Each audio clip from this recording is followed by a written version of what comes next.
fighting all the demons in your life that have wreaked heavy carnage. Don't be dismayed. I know you think that your dreams and everything that you hope for seem to be late.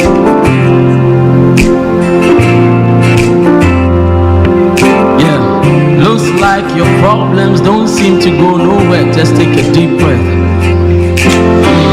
People talk about you, it's got you feeling down and really stressed. Don't tell me you don't know the trouble that I've been going through. You self don't know, see, the same thing they go through, me self and they go through too. Who told you the lie? When you fall, it's the end of your life. I heard a whisper from above, I pray it opens up your eyes. Broken pencil still right, so keep on writing. And falling soldiers still rise, so keep on fighting. One day you'll lift up your eyes to the skies and your light will be shining. One day you will win, yeah. One day you will win. Broken pencils still write, so keep on writing. And falling soldiers still rise, so keep on fighting. One day you'll lift up your eyes to the skies and your light will be shining. One day you will win, yeah. One day you will win. Now snap on it.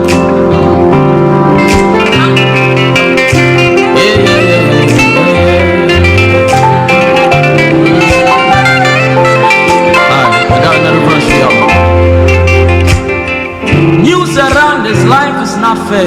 Greed is all we see. You gave your heart to the wrong folk, they broke it, and now you put it on free. Fake life on Instagram and Snapchat got you feeling ungrateful. My sister, if you could see the real them, you know you are being a great fool. You wrote a paper and failed. Sit down and write it again. One day you will kill them. You broke your heart and you cried. Give love another try. True love will heal them. Hi guys, exciting news! This is Bebe Clement, and alongside my husband, I run a group of small companies. Listen, the event of the year, you gotta be there. You gotta be there. The Global Real Estate Wealth Summit 2023 on the 14th of October. This is the place to be. Listen, AI is set to disrupt over 70% of jobs over the next 5 years. That means that there's a high possibility that your job is not going to be there in 5 years. And even if it is, that the degree to which you do your job is going to be greatly diminished. You have got to develop different income streams, and there's no better income stream to develop than real estate. Listen, crypto and all those are good, but I'm old school. I need to be able to see it and touch it. And the good thing about real estate is it doesn't matter what the economy is doing, whether the economy is doing well or whether we're in recession, people will always want somewhere to live. So I'm joining Dr. Olumide Emmanuel and a group of my friends, and we're going to get together, and all of us have invested in real estate. And as I say, success leaves clues. We want to share with you how we did it so you can do it too. You cannot afford to be dependent on your salary. It's never going to be enough. And every millionaire has about 7 different income streams going at a single time. So how are you going to survive this one? So come along. All the registration details are at the bottom. Register today. Bring your husband, bring your wife. They need to be there. This has got to be the year where things change for you. I'll be speaking, and I look forward to seeing you there. Bye-bye.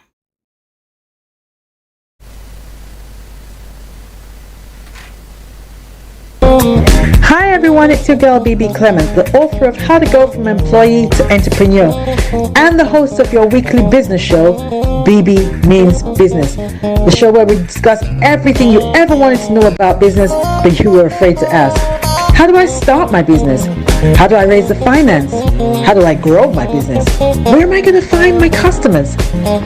Join me every Tuesday at 1:30 p.m. on Star Radio UK to get all the information and tips that you need to become a successful entrepreneur and become financially free.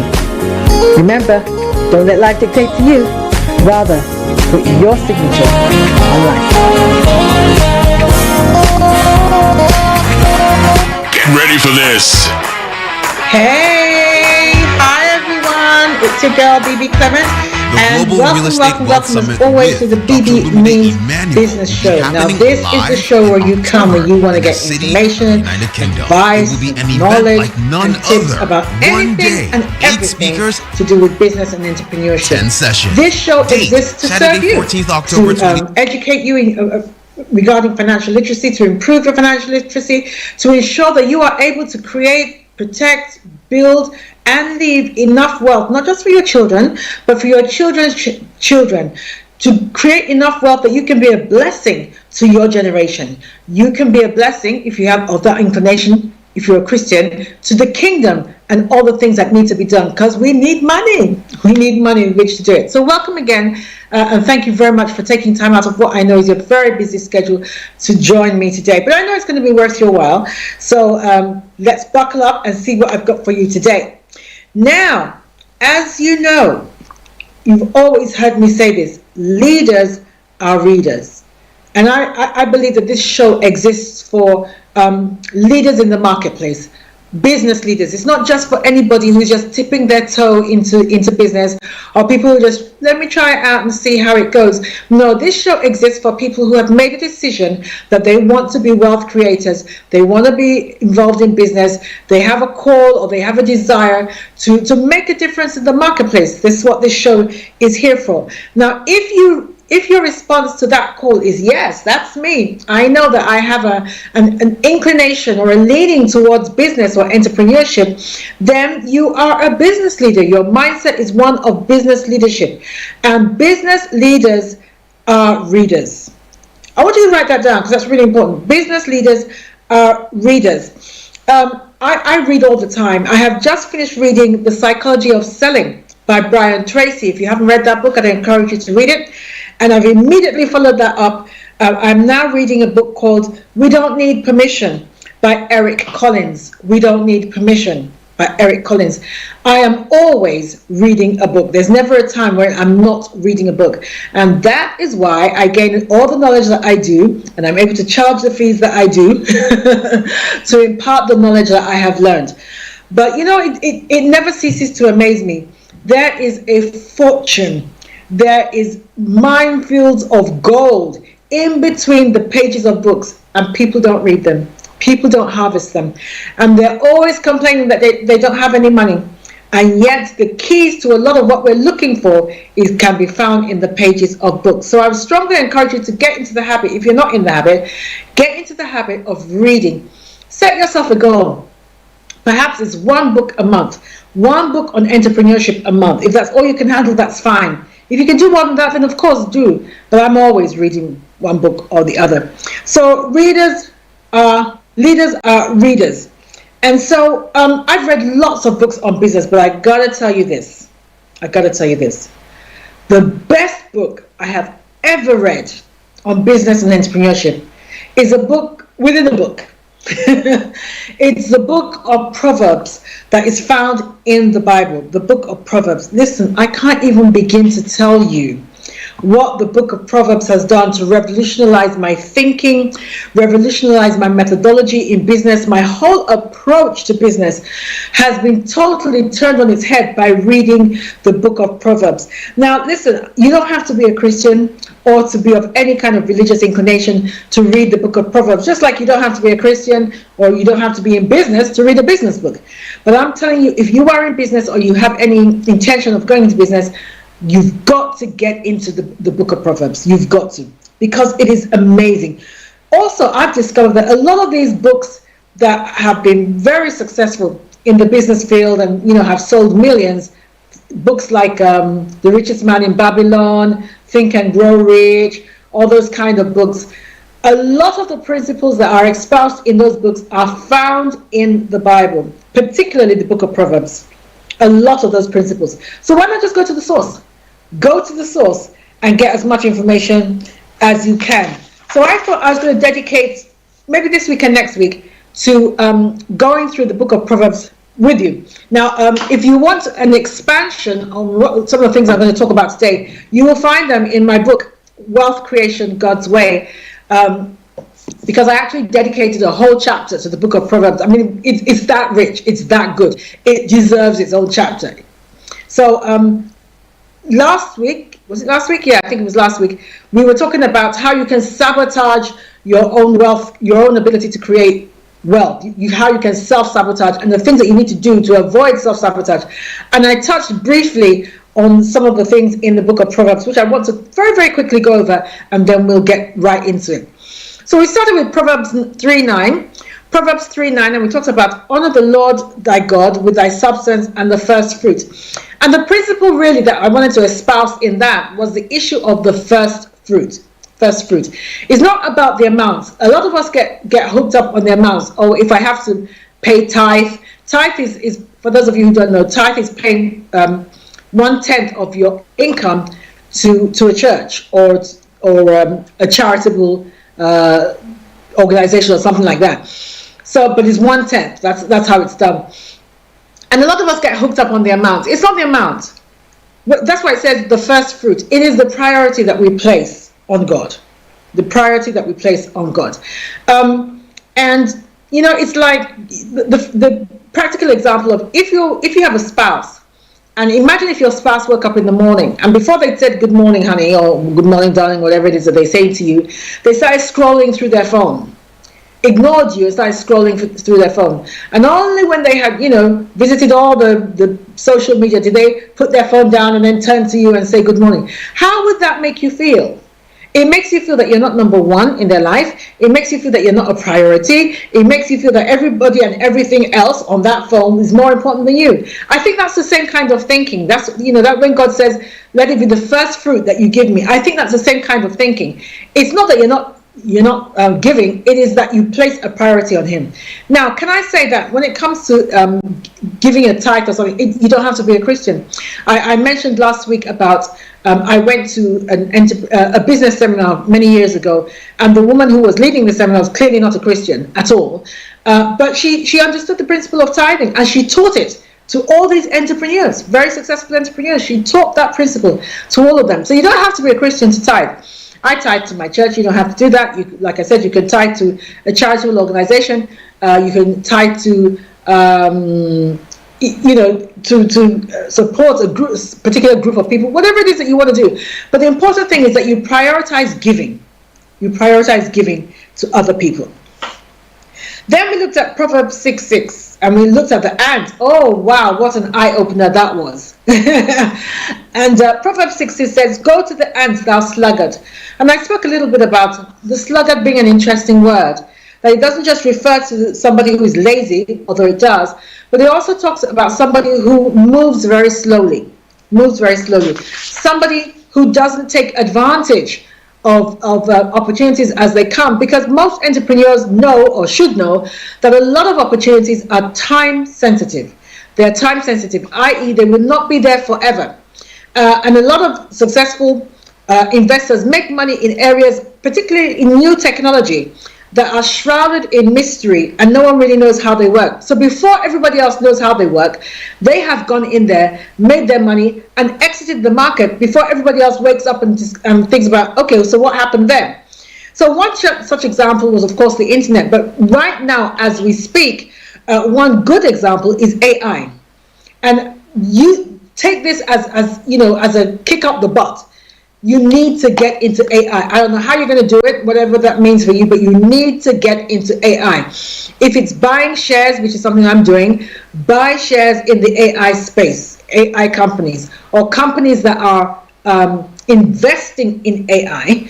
Start looking at them. If you need to get some advice, I have done that. I've taken some professional advice from people who know better than I. What company should I invest in? But get in that space, because that window is not going to be open forever. It's still very fresh. It's still very new. People are still quite hesitant. They don't really know where that market is going. This is the time for you to get in there. So begin to do that.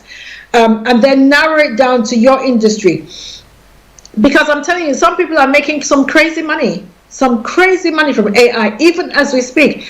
Others who are not investing in shares in the AI space, they are learning about AI and how it can be used in their industry or in their space.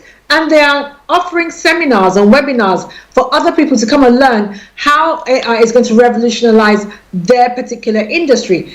Do that. Be the first to look into your industry, whatever industry it is that you're in. How is AI set to revolutionize my industry?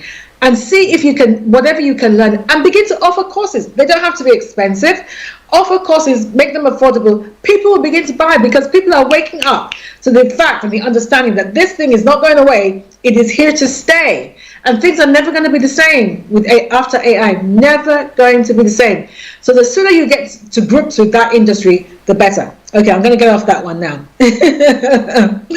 Okay, so actually, I think this would be a good time to take a quick break. And then when I come back, we'll delve into Proverbs proper. Okay? All right. So as you know, as always, this is a live show.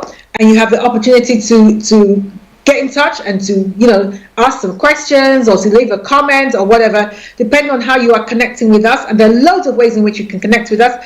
So if you want to hook us up on Twitter, our Twitter handle is @StarRadioUK. That's @StarRadioUK. Or you can text or WhatsApp us on 07539 661 That's 07539 661 Or email us at info@StarRadioUK. Or if you're joining us on Facebook, then please put all your comments or your questions in the chat and I will respond to them after the break. Don't go away. See you in a moment. Hi guys, exciting news! This is Baby Clement, and alongside my husband, I run a group of small companies. Listen, the event of the year, you gotta be there. You gotta be there. The Global Real Estate Wealth Summit 2023 on the 14th of October. This is the place to be. Listen, AI is set to disrupt over 70% of jobs over the next 5 years. That means that there's a high possibility that your job is not going to be there in 5 years. And even if it is, that the degree to which you do your job is going to be greatly diminished. You have got to develop different income streams. And there's no better income stream to develop than real estate. Listen, crypto and all those are good, but I'm old school. I need to be able to see it and touch it. And the good thing about real estate is it doesn't matter what the economy is doing, whether the economy is doing well or whether we're in recession, people will always want somewhere to live. So I'm joining Dr. Lumide Emmanuel and a group of my friends, and we're going to get together, and all of us have invested in real estate. And as I say, success leaves clues. We want to share with you how we did it so you can do it too. You cannot afford to be dependent on your salary. It's never going to be enough. And every millionaire has about 7 different income streams going at a single time. So how are you going to survive on just one? So come along. All the registration details are at the bottom. Register today. Bring your husband, bring your wife. They need to be there. This has got to be the year where things change for you. I'll be speaking, and I look forward to seeing you there. Bye-bye.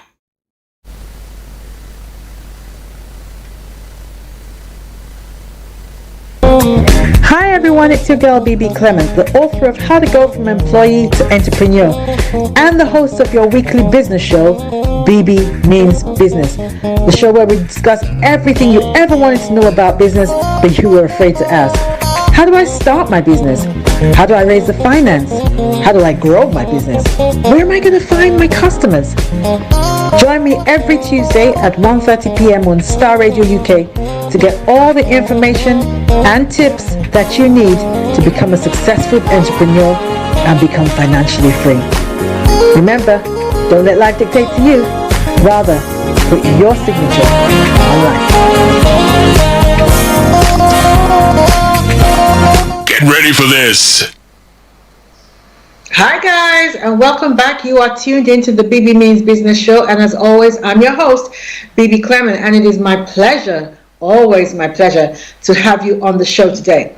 Okay, so we were talking during the break about the UK Wealth Summit. Listen, you don't want to miss that. You just don't want to miss that. If you are serious about building your income, if you're serious about investing, then this is the event for you to be at this year.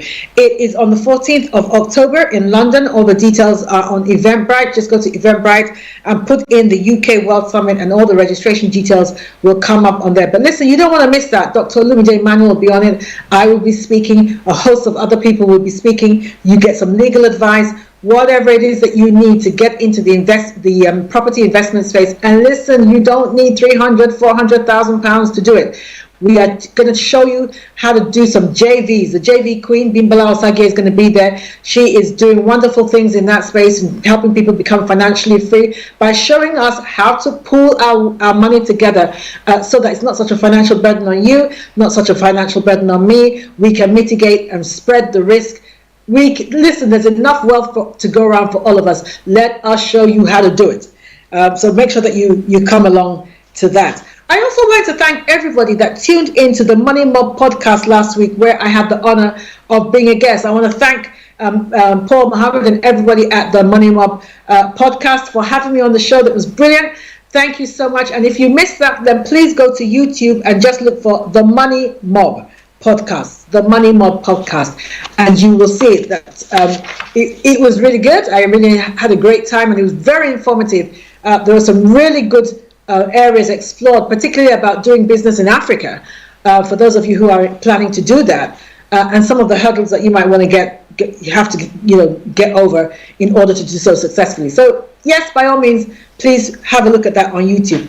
Okay, so for those of you who are just joining us, we are talking about the book of Proverbs, which, as I've said, is just mega rich for entrepreneurship. If you are an entrepreneur, you've got to read the book of Proverbs back to back. So I'm just going through that today. And as I said earlier, if you want a larger expansion of the things I'm going to talk on today, then by all means get the book, Wealth Creation God's Way, because I dedicated a whole chapter to the book of Proverbs in there. And you can get the book on my website, which is www.bbclement.com. That's www.bbclement.com/shop. Or indeed, you can go to Amazon and you can buy it there. Okay, so let's look at Proverbs 8:17. Proverbs 8:17. Now, Proverbs 8 is a very interesting, albeit a bit strange chapter, because in this chapter, they personify wisdom. Personified wisdom, and wisdom is speaking of herself. So it's almost like wisdom takes on human form, and she's talking about herself. And she says she cries out to people. Interesting. Now, wisdom, by my definition, is the ability to know what to do, how to do it, and when to do it. Wisdom, by my definition, is knowing what to do, how to do it, and when to do it. And that alone, those three things are vital to success in any sphere of life, but particularly in business, mega important. Knowing what to do, how to do it, and when to do it is the key to success in business. So in verse 1, wisdom says she's crying out. Now, crying here doesn't mean that she's crying physical tears. Rather, she's crying out to grab attention. All right, she's trying to grab attention. And what I find interesting is that in verse 2, wisdom tells us where exactly she cries out, where she's standing when she cries out. Now, stay with me on this because it's really, really important. And she says she stands at the top of high places, by the way, in the places of the path, and at the gates of the entrance in the city. She stands at the top of high places, by the way, in the places of the path, and the gates of the entrance in the city. Now, these three places are significant. They're significant because these three places are places of decision making, they are places of influence, and they are places of power. All right? So one of the things that occurred to me when I read that was that wisdom is not found just anywhere. She stands in specific places. And these places are places of decision making, influence, and power. In verses 15 and 16, she states that kings, or heads of states, and presidents, and prime ministers, and leaders, of which you are one, rule and reign by her. Now, have you ever wondered, why do prime ministers and people in positions of power and authority, why do they all have advisors? Why? Because they may occupy the ultimate leadership position. Your vote and my vote might get somebody into an ultimate position of leadership, i.e., like a prime minister or a leader of a country. But those advisors possess the wisdom that enables them to continue to reign and rule in that space. The fact that you are a prime minister doesn't necessarily mean that you are naturally imbibed with the wisdom that you need. Can you imagine the sheer number of areas that they have to be involved in and make decisions about? They can't know everything. So they have advisors. One of the things that I do, I'm sure you know, is I interview very successful entrepreneurs. I am yet to meet a successful entrepreneur that doesn't have mentors or advisors. I am yet to meet them. They all do. Doesn't matter how wealthy they are. They all have advisors. They all have coaches. You think about the world of sports. World champions. You'd think, well, you're a world champion. Surely you don't need anything. No. World champions all have coaches. They all have coaches. And one of the interesting things I found about these advisors and these coaches, they don't necessarily have to be as good as you are at what you do. When I think about someone like Usain Bolt, I remember my husband and I were watching a documentary on Usain Bolt the other day, and I was watching his coach. His coach was quite tubby, clearly not fit. I don't know if he has ever been fit at some point, but currently he wasn't fit, that kind of thing. But that was who trained Usain Bolt to be the fastest man in history. So you know, these advisors, and the wisdom that they have doesn't have to be packaged in a way that you would like. It doesn't have to be packaged that way. What is important is, what do they carry? The wisdom that they carry. That's all that matters. Doesn't matter what they look like. Doesn't matter how the wisdom is packaged. Some of them may not have, good command of English. Doesn't matter. Doesn't stop them from being wise. And the reason why I'm emphasizing that is that because sometimes we look for wisdom in the wrong places. The package doesn't matter. As long as that person has what I want, as long as that person can get me from A to B in my business, I don't care what they look like, I don't care their religious inclination, I don't care their sexuality. As long as they have the wisdom that I need, I'm good to go. So thankfully, wisdom also comes in simple, it comes to the simple or not so smart, like me. And in verse 5 it says, it says the same thing, that wisdom can be bought. But what really got me in that chapter was verse 10 and 11. And wisdom says this, receive my instruction and not silver. Receive my instruction and not silver. Receive my knowledge rather than choice gold. For wisdom is better than rubies, and all the things that may be desired are nothing compared to it. Wow. I'm going to say that again because I think it's really important. And I'll tell you why I think that in a minute. Receive my instructions and not silver. Receive my instructions and knowledge rather than choice gold. For wisdom is better than rubies, and all the things that may be desired are not to be compared to it. In these verses, I believe, is a hidden and crucial key to wealth creation that we often miss. That despite their best efforts, keeps some people frustrated and poor. And it's this: don't go after the money. That's what wisdom is saying in that chapter. Don't go after the money. There is something greater hidden inside wisdom. If you will pursue wisdom instead, it will teach you what you need to create the wealth that you seek. If you pursue wisdom instead, it will lead you to the wealth that you seek. In other words, money is a byproduct of wisdom. Write that down because that's important. Money is a byproduct of wisdom. And this is confirmed in verse 18 to 21. It says, riches and honor are with me. This is wisdom speaking. Riches and honor, those things that you're looking for, prestige and money, they are with me. I've got them. Durable riches and righteousness. that I may cause those that love me to inherit substance, and I will fill their treasures. Wow. Oh, if only you could get that, like I've got that. If only you could get that. That I may cause those that love me to inherit substance, and I will fill their treasures. Listen, ladies and gentlemen, this is the bottom line.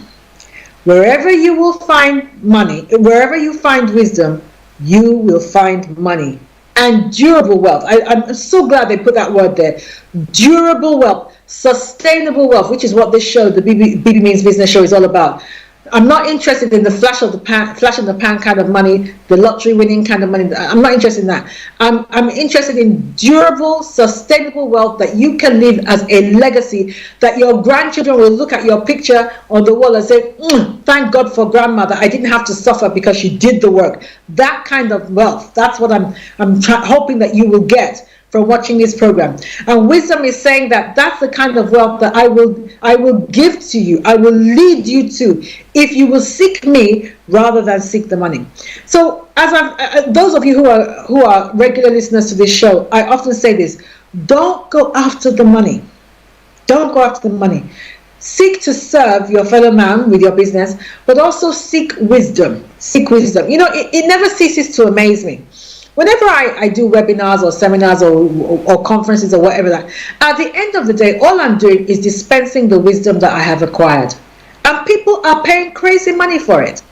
That's all I'm doing, dispensing the wisdom that I have acquired by reading books, by surrounding myself with the right kind of people, by acquiring wisdom from other people, by attending their conferences, that kind of thing. I package it, break it down to my audience, and people pay for it.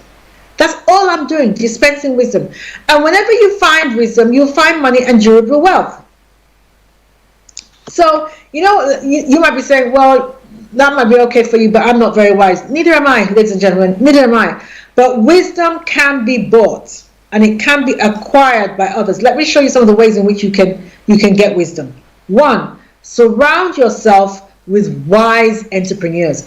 If you know anybody who has become successful in a particular area in the marketplace that you admire and you would like to be like, then draw them into your sphere of influence. If there are someone that's outside your sphere of influence, approach them. If it's somebody you don't know, if it means you have to write to them, write to them. I have discovered that, contrary to what I thought, rich people are very often willing to help, willing to share their knowledge, willing to share their wisdom, if you would just ask. So if you've ever thought, oh, you know what, I'd really like to speak to Richard Branson, or I'd really like to speak to whoever it is, write to them, reach out to them, find out if you can get hold of them, contact them through LinkedIn. You'll be surprised. If one of them says no problem, go to somebody else or ask them, I know you're really busy, is there somebody else that you think might be able to help me along my way? The person that you want may not necessarily be the person that you need. So they could point you in the right direction of somebody else. But surround yourself with people who are wise entrepreneurs, who have become successful. More and more, I have those kind of people in my life. More and more. I'm so hungry for those kind of people in my life, because you learn so much from them, and your journey is a lot quicker. Rather than make your own mistakes, they can share the mistakes that they made. They can share them with you so that you don't have to make those mistakes. 2, get mentors. Get mentors. Listen, don't fool yourself into thinking that you know it all, because you don't. Get mentors. People who can hold you to account, who have wisdom, who know what they're doing, and can hold you to account. Get mentors in your life. You need them. If Usain Bolt needs a coach, you need mentors. Trust me on this. You do. And I have discovered also that, like I said, that wisdom can be bought. It can be taught, and it can grow. There's a passage in the Bible where it says that Jesus grew in stature and favor and wisdom with God and with man. Now, if Jesus can grow, he has to grow, which means he didn't come in birth with all the wisdom that he needed for life. It grew incrementally as he got older. No difference for me and you. The more you walk in the entrepreneur space, the more experience that you have in the marketplace, the more wisdom you will develop. There are certain businesses that I would never invest in now, that I would have invested in 10 years ago. But I learned I'm wiser, I'm smarter because of the people I surrounded myself with and the experience I had. You have to grow in wisdom. You have to grow in wisdom. That's why my husband and I spend a lot of time and money on books, a lot of time and money attending seminars, listening to great speakers. Every morning we listen to one great speaker that is filled with wisdom. If it's not Les Brown, it will be Jim Rohn or Bishop T.D. Jakes, Miles Monroe, Lisa Nichols, people like that who are filled with wisdom. And have you noticed that those kind of people are always wealthy? Have you noticed? People who know what to do, how to do it, when to do it, and how to navigate life, they're always wealthy. So if you want to be wealthy as well, make sure that you surround yourself with those kind of people, that you listen to those kind of people, that you invest in those kind of people. You know, I can't stand freeloaders. I really can't. People who just want to take from you. Invest in them. Buy their books. Don't just borrow their books. Buy their books. Go to their seminars. Pay for it. Pay your dues so that you too can bear the fruit of what they have learned. Now, Proverbs 10:5. Proverbs 10:5, it says, he who gathers in summer is a wise son. There's that word again, wisdom. You will read a lot about wisdom in Proverbs, which tells you it is so important to be wise. He who gathers in summer is a wise son. He who sleeps in harvest is a son that causes shame. Now this verse hints that you must not only know what to do, but when to do it. In other words, you must be wise. It is telling us that there is a time and a season for everything, particularly when it comes to wealth creation. Now let's have a look at what it talks about. It talks about summer. Now summer is usually a time, as you know, when people are relaxed. The weather is good. People are relaxed. They are disengaged somewhat. They are occupied with leisurely, or what the Bible describes as sleep activity. And there's nothing wrong with that. Please hear me. I'm not advocating that you work 24/7 or you never have downtime or you don't have holidays or things like that. That's not what I'm saying at all. But there is a time and a season for leisurely activity. But the Bible also warns that when people are distracted, those are the best times, i.e. summer times. And when I say summertime, I'm not talking about physically summer times. Summer times are the best times to create wealth. Now is a great time to create wealth or start a business, because most people are preoccupied at the moment. Sadly, they're preoccupied with negative things. A lot of people are preoccupied with the cost of living crisis. They are preoccupied and distracted by world events. There's loads of things happening. Loads of things happening. The threat of war in Niger, the war in Ukraine, the BRICS convention, those of you who know about the BRICS countries, their convention, and the possible introduction of a new currency that may put an end to the dollar. There's so much going on, and people are distracted. So this would be a time, this would be a good time for you to go forward. Go forward. Now is not the time to be stuck or immobilized or to retreat. Now is the time to advance with your dreams in relation to business. Now is the time to do it, because people are involved in other things. Now, another hidden warning in that verse is don't let the good times fool you, because they don't last forever. Now, you might be in a season in your business where everything is going well. You know, your product has never sold as good as it's selling right now. Everything you touch turns to gold. Every deal you do just, works out well. Don't let that fool you, because it will not last. That's not a curse. I'm not going to curse you in any way. I'm just telling you the truth. Life is cyclic, and it goes in seasons, and they come to pass.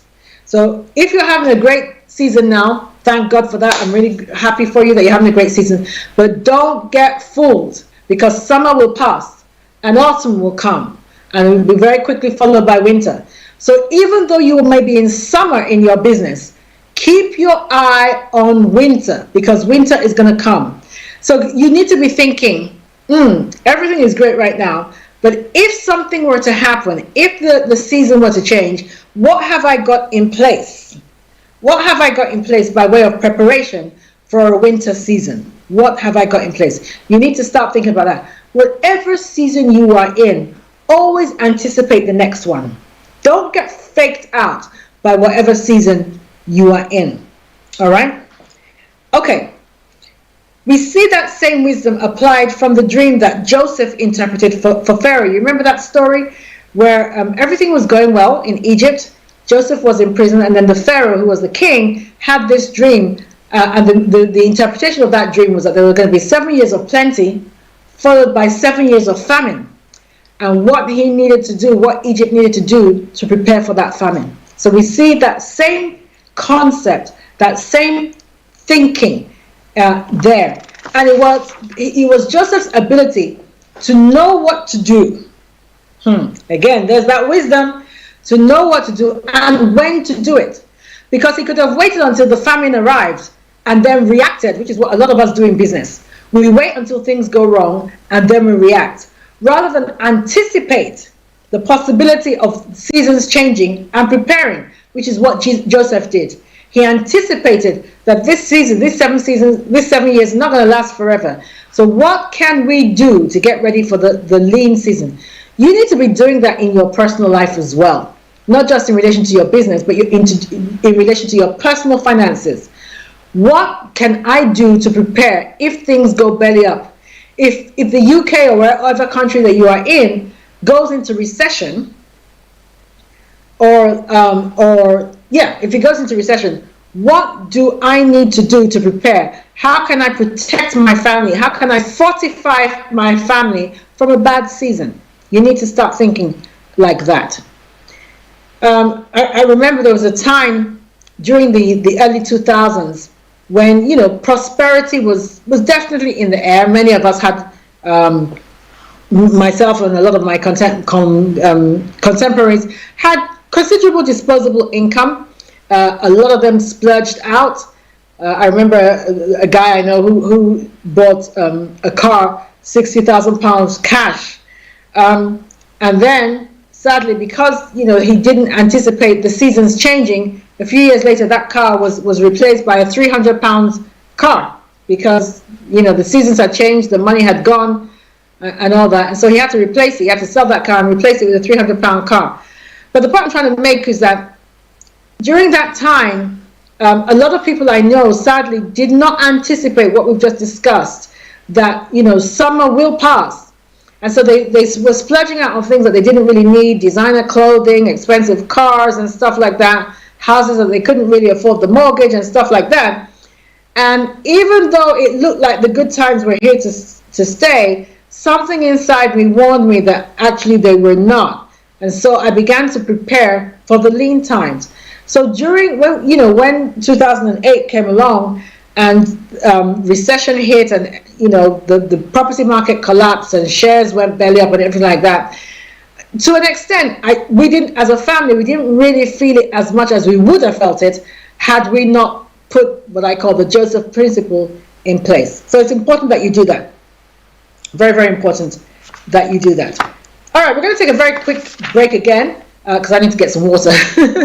And then when we come back, we'll go further into what Proverbs has to say about business and entrepreneurship. See you in a moment.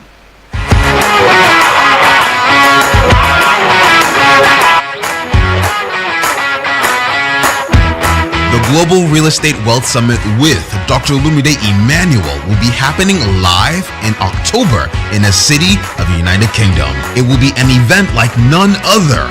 1 day, 8 speakers, 10 sessions. Date, Saturday 14th October 2023. Register now to qualify for the 30% discount offer. Visit www.olumideemmanuel.org/GrewUK to register or call the hotlines 074-231-55486 or 020-322-30800.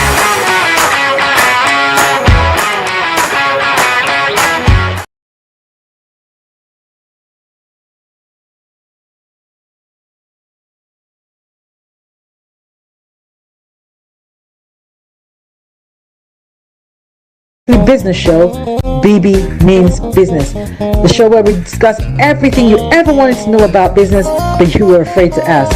How do I start my business? How do I raise the finance? How do I grow my business? Where am I going to find my customers?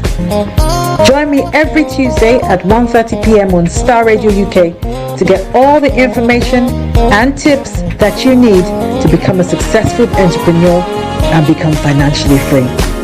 Remember, don't let life dictate to you. Rather, put your signature on life.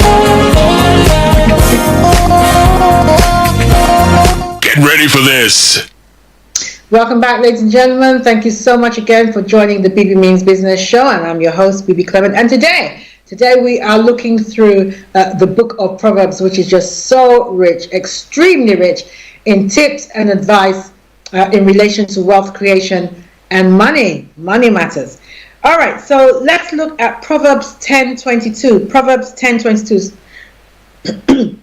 and it says, "The blessing of the Lord makes rich, and he adds no sorrow with it." The blessing of the Lord makes rich, and he adds no sorrow. I love that because, you know, it implies that there are many ways in which you can get wealthy. Many ways, as we all know. There are legal ways, there are illegal ways. There are even legal ways that still have repercussions, even though they're legal. So, you know, there are some ways in which you can get wealthy, but there is sorrow added to it. There is sorrow added to it. Or it makes you, in other words, it makes you sorry that you even had the money in the first place. And I don't know about you, but any money that I have that I can't sleep at night, I'd rather not have it, to be honest. So he's saying that the Lord is saying here that, you know, there's a way in which you can get wealthy, and there will be no sorrow added to it. So that is really what I want. And I would encourage you to be seeking that. Any kind of get rich quick scheme, fraudulent scheme, oh, but nobody will know, everybody's doing it, those kind of schemes, I would strongly discourage you from even going near it. You want to make your money clean. You want to make the kind of money that you can stand in front of the mirror and be proud of who you see. You want the kind of money that you can make that, you know, if your children asked you about it, you could talk about it with confidence. You wouldn't be embarrassed or ashamed. You don't want the kind of money that, you know, is going to mess up your good name. You don't want that. So it's important that not just that you make money, but that you make money in such a way that it adds no sorrow. I know certain people are involved in the occult, things like that, secret societies, and all the rest, and they're given great financial wealth as a reward. But I would encourage you to steer away from all that. Steer away from all that, because you always pay for it in the end. Oh, I don't know anything that the devil gives that he gives for free. You will pay for it one way or the other. So steer away from that. However, there is a source of wealth from God. And there's a promise to it, like I said, that there will be no sorrow added to it. So things like, you know, gangs, armed robbery, fraud, secret societies, the occult, and all that, they may seemingly have the trappings of wealth, but it doesn't last, and you will not be able to sleep well at night. So stay away from that. Proverbs 11:25. The liberal soul shall be made fat, and he that waters shall be watered also himself. The liberal soul shall be made fat, and he that waters shall be watered himself. In other words, if you give generously, you will receive generously. You know, I don't have a single wealthy contact that is not a very liberal giver. They're all very, very liberal givers. And people often think that the wealthy give because they can afford to. That's not been my experience. I've had the honor of knowing certain people before they became wealthy and watching them after they became wealthy. And those that I know were generous even before they were wealthy. Usually, you know, I think it's a misnomer that people think that wealth changes you into something else. Wealth just magnifies who you were originally. You may have hidden who you were well, but I'm telling you, you become wealthy. Whoever you really are will come to the fore. If you were stingy before you became wealthy, you will continue to be stingy. You'll be even more stingy because now you'll be scared that, you know, you've got so much more to lose. You'll be even more stingy. So, but we're being encouraged here to be liberal in our giving. one of the things that is often impressed upon me is that God wants us to have money, but He doesn't want money to have us. And one of the ways in which you can combat selfishness, because let's be honest, we all have a natural inclination to be selfish. We all have a natural inclination to be greedy. But one of the ways in which you can stop that in its tracks is by giving. Constantly keeping your heart open to give, and constantly seeking, being proactive in looking for ways in which you can be a financial blessing. And the Bible tells us in Proverbs that people that do that always get it back in return. Always get it back in return. So don't worry about it. Don't think it will somehow diminish you if you're a giver. It won't. Trust me, it won't. Proverbs 11:28 says, "He that trusts in his riches shall fail, but the righteous shall flourish as a branch." He that trusts in his riches shall fail, but the righteous shall flourish as a branch. Now, I'm going to tell this story. I have the permission of the guy to tell the story. He's a friend of mine, and I expanded upon the story that I'm about to tell in my book, Wealth Creation, God's Way. Now, I had a Christian friend of mine who was a medical doctor by training. He was a medical doctor, but he always had a desire to go into business. So during the early 2000s and the property boom, he began investing in property in different parts of the world. He was often buying properties that he'd never even seen. I've actually had him on this show before. So yeah, he was investing in properties that he'd never even seen. And he soon became a millionaire. He upgraded his lifestyle, as you do, started driving expensive cars, moved into a very wealthy neighborhood, and was generally living it up. And he describes himself, because I've had the honor of speaking alongside him, he describes himself how he began to believe that he had made this happen. This was all due to how smart he was and how sharp he was and how good a businessman he was and how he understood the markets. That's why he was doing so well, marveling at how clever he was. And he said he began to surround himself with more and more expensive toys and acknowledge God's hand in his success less and less. And then the property crisis hit. And almost overnight, he was wiped out.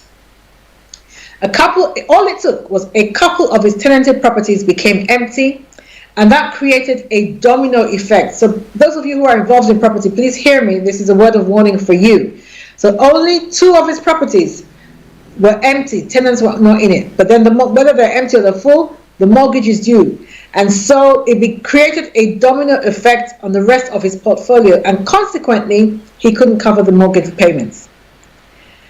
But thankfully, he was still practicing as a doctor, so the income from his job satisfied him for a while.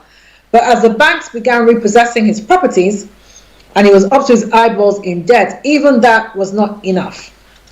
And he talks about how at one time he didn't have enough money. He could not afford food in the UK. He couldn't afford food because every penny he owned was going to the debt, the ever-increasing debt that he had. And so he used to wait behind after staff meetings at his workplace and gather the biscuits, the leftover biscuits and drinks, and take those home to eat because he couldn't afford. And he was a doctor. So the point I'm trying to make is he got to a stage when he thought, you know what, I need to go back to God and acknowledge that, I was full of pride and full of foolishness and misconception that I was some kind of superstar, and did not acknowledge that it is God who gives power to get wealth. So he did that. He went back to God and asked for forgiveness, and God, as you know, is always very, very merciful. So God forgave him, and he began to show him ways in which he could recreate himself and rebuild his wealth. And that's exactly what he did. And today he's doing very well. He's very wealthy again. But now he has put God as the center of his life, God as the center of his wealth, God as the center of everything he does, and living out Deuteronomy 18:8, that he remembers that it is God that gives power to get wealth. So I would encourage you to do the same. If you put your trust in your riches, you will fail. Riches are, they're like, there's a reason why money is called currency, because it ebbs and flows. Money is here today, it's gone tomorrow. It's over here today, it's gone to somebody else tomorrow. Don't put your hope and your trust in the houses that you buy, or the expensive car that you drive, and all that, or the prestige that your wealth has bought you, because they are fleeting and they pass. You need to build your life upon the one who makes it all possible, the God of all creation, the God who in his mercy gave you power to go get wealth. Okay, Proverbs 12:11. Proverbs 12:11. He that tills his own land shall be satisfied with bread, but he who follows worthless pursuits lacks sense. He that tills his own land shall be satisfied with bread, but he who follows worthless pursuits lacks sense. Listen, there is no substitute for hard work. Admittedly, not everybody that works hard eventually becomes wealthy. I'm not going to lie to you.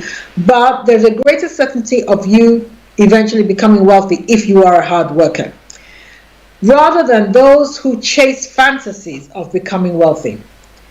I've come across people who, literally, you'd be amazed. There are some people who are just waiting around, waiting to win the lottery. You wouldn't believe it, but there are people like that, waiting to win the lottery. There are people, Christians that I've met, who are just waiting for that, what they've read in the Bible, the biblical transfer of wealth in the end times to the godly people. That's what they're waiting for. They're doing absolutely nothing to prepare, nothing to invest, nothing to start a business. They're waiting for this end time transfer of wealth. Oh man. Concentrate on whatever work or business or calling or whatever else you have been given to do, and you will have enough. You will have enough. If you spend your time hanging out with people who are always chasing the latest get-rich-quick scheme, you clearly don't understand how things work, or things that will lead to your success. And you will soon end up, like the Bible says, as those who lack sense. Those who lack sense. Be around people who are doing something, who are busy being about something. Be around those kind of people. Proverbs 13:7. Some people pretend to be rich but have nothing. Others pretend to be poor but own a fortune. Now, I speak about this a lot in my business and wealth creation seminars, because I meet too many people, particularly in my community, who are like this in my line of work. So, one of the businesses that we own is a law firm, a commercial law firm, and one of the things that we sadly have to do is to assist people who are on the verge of bankruptcy, or on the verge of losing their homes, or things like that. And it saddens my heart when that happens, but it is a fact of life. It does happen. But the bit that often gets me is that when you see some of these people, when they come and that they're on the verge of bankruptcy, and some of them can't even tell their spouse, they hide it from their spouse, is the way they are dressed, and the car they're driving, and the Rolex on their wrist. And I'm thinking, really, you own nothing, but you want to look flashy. Why? Who are you trying to impress? Proverbs 13:7 says, some people pretend to be rich but have nothing.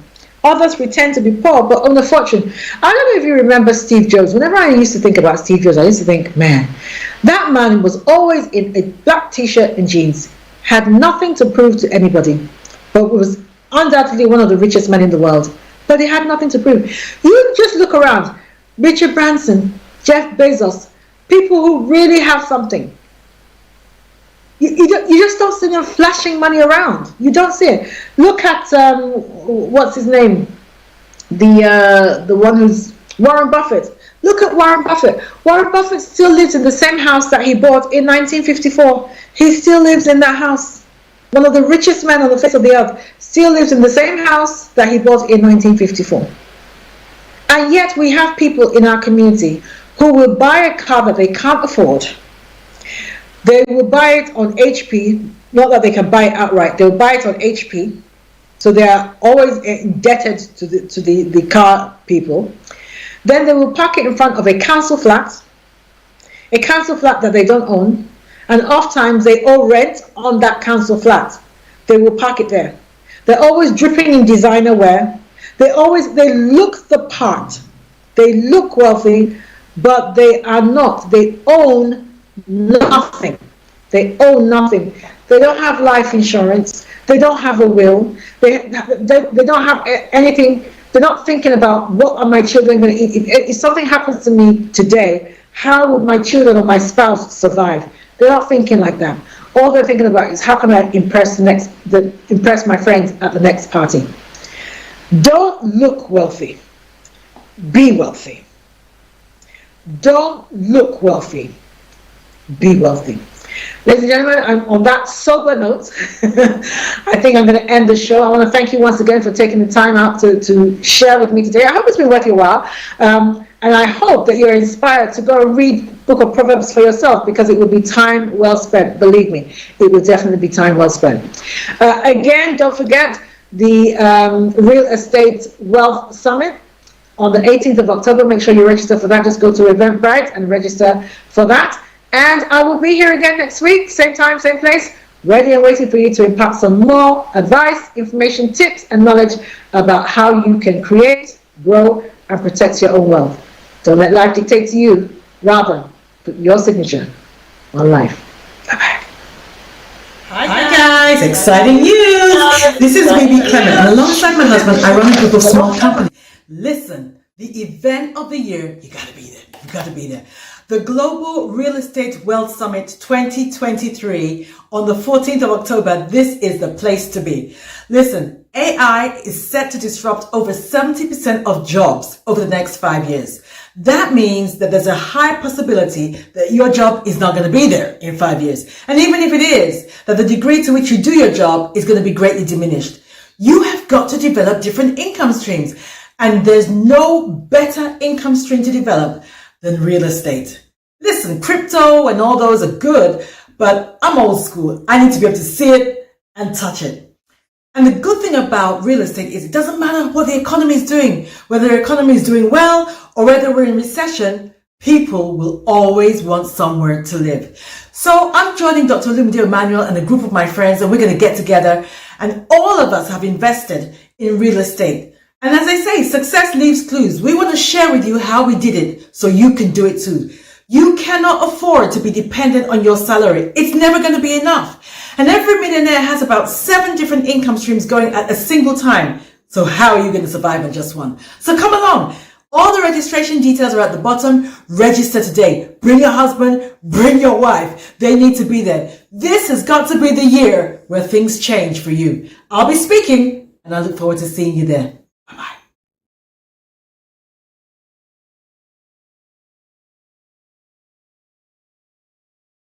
Host of your weekly business show, Bebe Means Business, the show where we discuss everything you ever wanted to know about business but you were afraid to ask. How do I start my business? How do I raise the finance? How do I grow my business? Where am I going to find my customers? Join me every Tuesday at 1:30 p.m. on Star Radio UK to get all the information and tips that you need to become a successful entrepreneur and become financially free. Remember, don't let life dictate to you. Rather, put your signature on life.